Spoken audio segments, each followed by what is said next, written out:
అసెంబ్లీలో పాలమూరు మీద రేవంత్ రెడ్డి మాట్లాడినాయి, ఉత్తమ్ కుమార్ రెడ్డి మాట్లాడినాయి 90% అబద్ధాలు.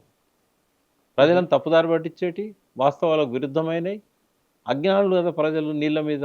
అంటే నేను నేను చాలా ఎక్స్ట్రీమ్ పోయి కామెంట్ చేశాను ఒక ఛానల్లో. ఏంటంటే నీళ్ళ గురించి 4 కోట్ల మందిలో నాలెడ్జ్ ఉన్న వాళ్ళు 40 మంది లేరు. అదేంటి? ఇంకా డీటెయిల్గా చెప్తా. ఉమ్, ముఖ్యమంత్రికి నీళ్ళ మీద జ్ఞానం లేదు. ఉమ్, క్యాబినెట్లో ఒక్క మంత్రికి నీళ్ళ మీద జ్ఞానం లేదు. ఉమ్. ఇప్పుడున్న క్యాబినెట్లో వాళ్ళంతా ఒక్క మంత్రికి, గతంలో మంత్రులుగా చేశారు వాళ్ళు. నేనేమంటున్నా ఒక్క మంత్రికి జ్ఞానం లేదు. రెండవది సెక్రటేరియట్లో ఒక్కరికి జ్ఞానం లేదు. సెక్రటేరియట్లో ఏ ఒక్కరికి జ్ఞానం లేదు నీళ్ళ మీద.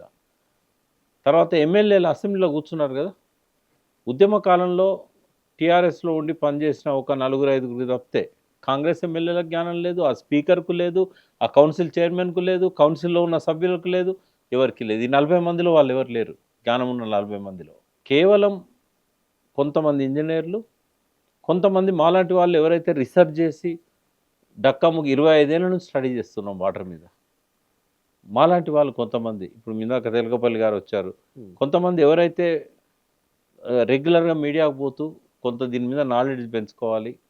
నేను మీ జర్నలిస్టులలో కొంతమందికి నేను సర్టిఫికేట్ ఇస్తాను. ఎవరంటే ఆ ఛానల్ తరఫునో ఆ పత్రిక తరఫునో ఇరిగేషన్ మీద డెడికేటెడ్గా పనిచేస్తున్న జర్నలిస్టులు ఓ 10 మంది ఉంటారు కావచ్చు. వీళ్ళకి తప్ప ఇంకెవరికి లేదు.